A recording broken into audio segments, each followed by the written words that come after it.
Hello.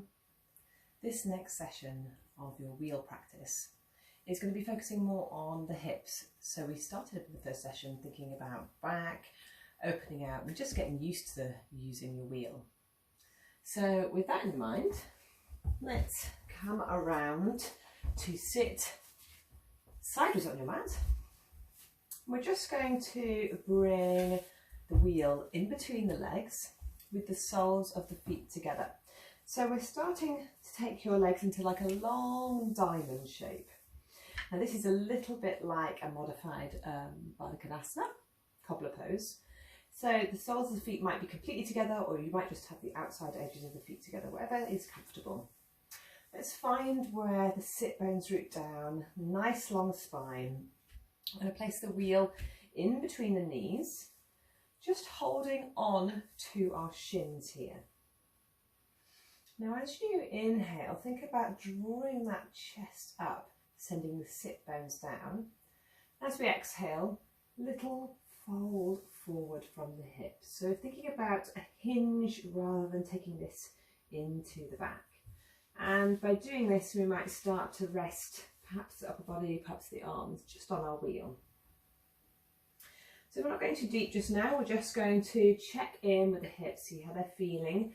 Now your diamond shape might be different to mine, your legs might be very long, perhaps your heels might be a little bit closer. Let's find a shape that works for you. So we're just really using the wheel here as a support for the chest, just to ensure we're not going down too low. Now I like to use this to make sure that I'm lengthening through the spine. So one little trick we could do here is when you're thinking about sending your sit bones back, ever so slightly tilt your pelvis backwards. So as if you were sending your bottom back, sticking your bottom out a little. You might find that you can really get into your hips this way. So inhale, make that little tilt of the pelvis. And then as you exhale, draw the body down over your wheel. So quite a focused start to our practice. It's quite a nice way just to check in with how the hips are feeling before we move into something a little bit deeper. So let's just close down the eyes, find a place where you can just steady your breath, slowing everything down.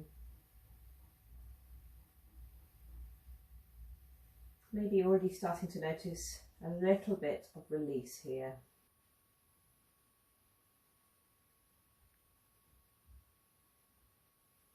Let's take another full breath. And slowly as you inhale, really find that length. Let's draw the knees in. Just roll your wheel forwards. Take yourself around into all fours. We're going to take the right leg out nice and long, bring it forward and place it between the hands. So we're starting off in a low lunge position. Let's go through checking our alignment. So have a check that that front right heel is directly underneath the right knee. That's really important here. And then the hips are nice and square. And if it's more comfortable for you to tuck your back toes, by all means you can do that. If you like to have something underneath your back knee, that's fine too. Now bring your wheel around and pop it underneath your right glute. Now it doesn't want to touch your right shin, so if you your right calf. So if you can move it away from the calf, that's good. Pop it underneath the glute and then sink the hips so that you can feel your weight is weighing down onto the wheel. So just find a place where you can rest your hips down. So we've got a few options here. We can use our blocks underneath our hands to raise the chest, or we can place the hands on knees and raise the chest slightly here. So whatever feels good for you. I'm going to come onto my fingertips, lengthen through the arms, use my inhale just to square off the shoulders, and use the exhale to gently draw back the right hip crease and then start to sink the hips. Now you might find there's a little release here, in which case perhaps we can draw that front leg forwards just a smidge and allow the wheel to come with it, and then reset the spine. Keep squaring off those hips. So we're really feeling like we can sink down, but we're using the support of the wheel. Now, if you normally have quite a deep lunge, this is a lovely way to work on your alignment. Maybe keep working here. And we're really aiming to keep that lovely right angle, if we can, on the front leg. Okay, now we're going to take this into a twist. So engage in your core as you bring your palms together, lifting your thumbs up to your sternum, lengthening through the spine while you tuck your chin in so you can feel that lovely length.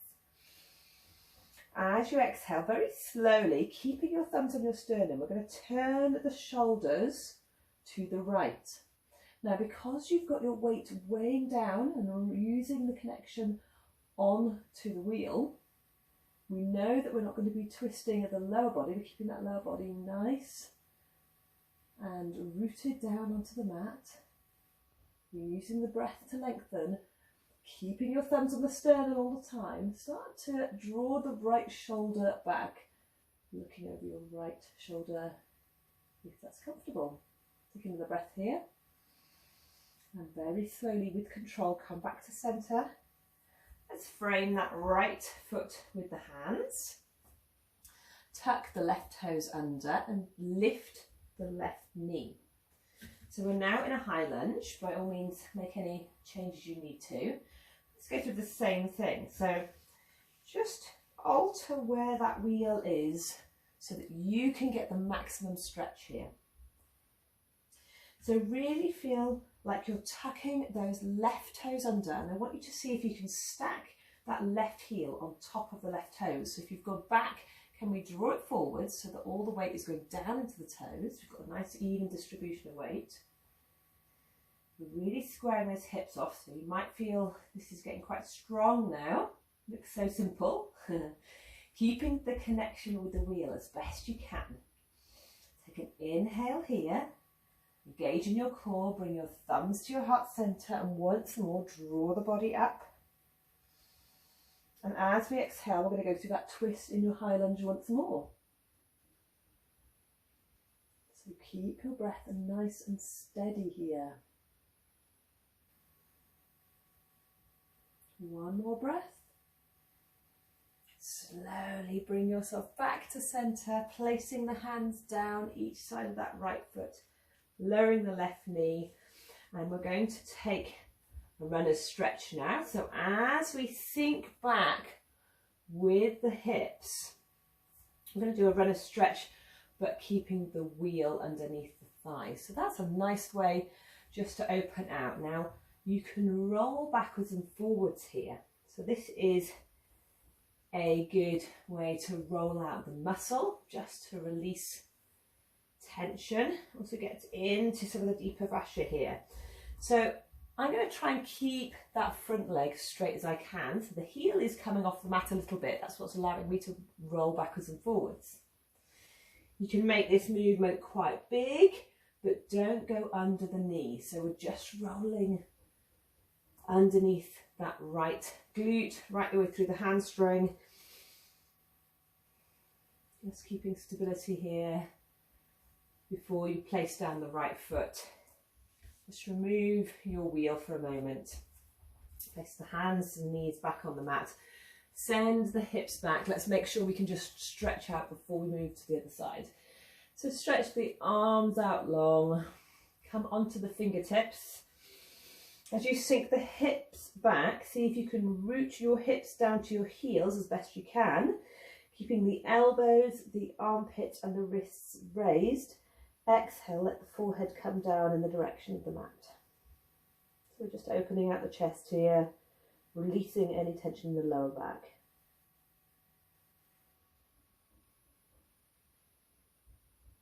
Well done. Inhale, let's come back to centre. Make your way into all fours and we'll go on to the other side. So this time, as you take that left leg forward, we're going to make our way into our low lunge. So finding a place where your wheel ends up underneath the left thigh, but does not touch the left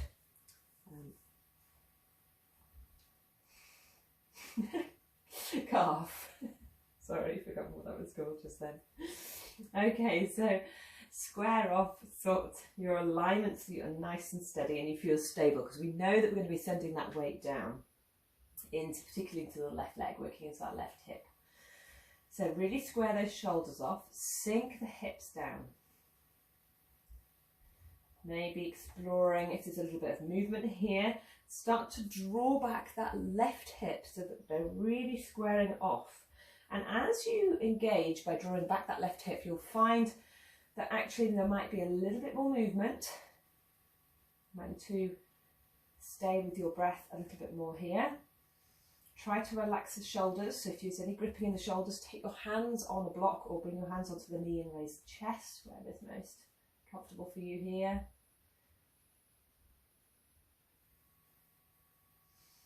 And we're going to come into that twist. So engaging in your core to draw your thumbs to your sternum, lifting head, neck and spine, but keeping your chin tucked. So once again, just make sure you're nice and rooted down before we start to turn, this time to the left. So we're looking over that left shoulder, really working back that left part of the body, but keeping the left hip facing forwards. That hasn't moved. Your pelvis is staying nice and stable.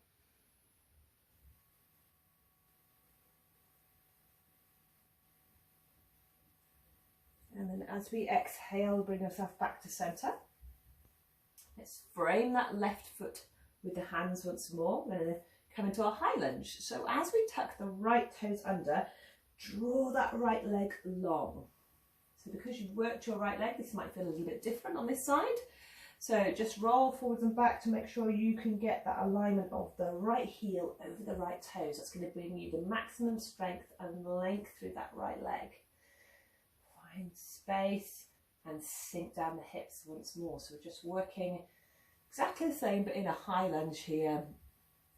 Just monitoring all the time this left knee over the heel. So if you had lengthened your stride at all, just keep a check that you haven't lengthened it so much that you just need to pull that left heel forward. Good. So again, sink the hips into the wheel. Engage your core, lift your thumbs to your heart center, draw yourself up into that high lunge. And exhale, maybe drawing the body a little bit further back this time. So you might find there's a bit more space to work. So this is working our back muscles. Keep breathing, keep looking over that left shoulder. Feel strong, don't let that right knee go floppy.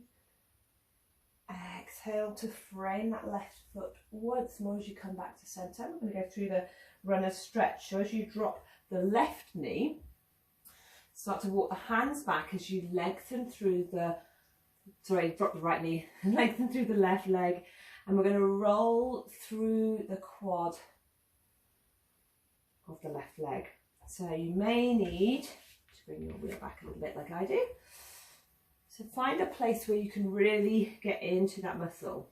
Now I like to point my toe because it's going to help keep my leg long. So make sure you don't roll the wheel too far forwards. We don't want it under the knee.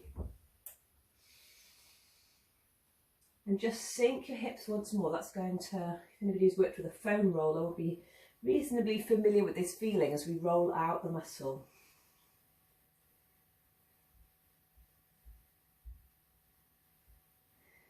Good. And then place the left foot down. Let's just move the wheel out of the way for a moment. Coming onto all fours. Sending your hips back once more. We'll do that exercise again where we came onto the fingertips, lifting the elbows, lifting the wrists and lifting the shoulders. Seeing if we can really sink the hips back into the heels as best as we can. And then allow that forehead to come down closer to the mat now. So the shoulders are really moving away from the ears. If your upper arms are squeezing your head, see if you can internally rotate your elbows to allow a bit more space here. So whilst we're just stretching and activating the upper body, the lower body is fully relaxed.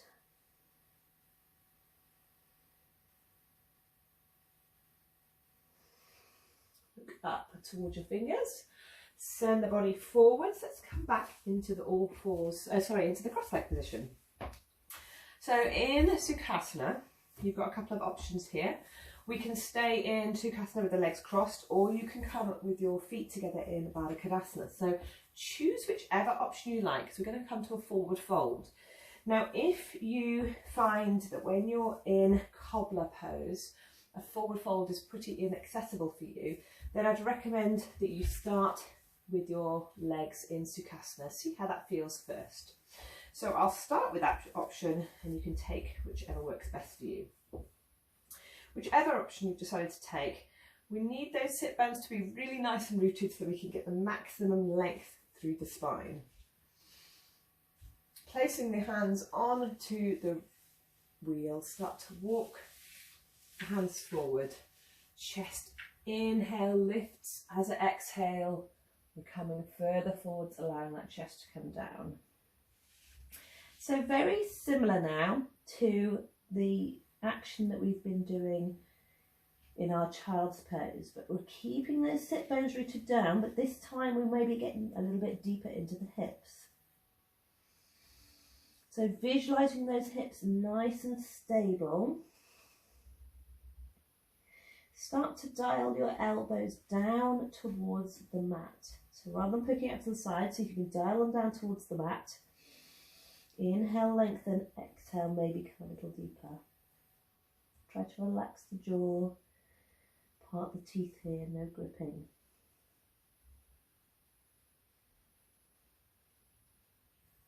As we inhale, we're going to roll the wheel back to centre. If you're in Sukhasana like me, then swap your legs round. If you're in Baddha Konasana with your feet together, then we're just simply coming back up to seated, and we're going to work down once more, maybe working a little bit deeper. So same principles, length through the spine. Start to walk your hands forward as you roll that wheel forwards. Use that inhale to lengthen, really flatten out the spine so that we're working on the hinge through the hips. Send those hips back. Really feel them nice and stable. They're not going to lift off the mat. And then start to dial your elbows down towards the mat. This might travel all the way through the spine. You might feel a little bit more stable by doing this motion. What we're doing is connecting and feeling a stability through all those intercostals and the long muscles that run through the back, muscles of the back that support your back. So continue to use your breath. Inhale to lengthen and exhale maybe to send that chest a little bit further down. And when you're ready, slowly walking the wheel back up to centre. And we're just going to finish off with a little bit of a core exercise. So a little bit of fun here. Coming around into all fours. Work through a cat cow.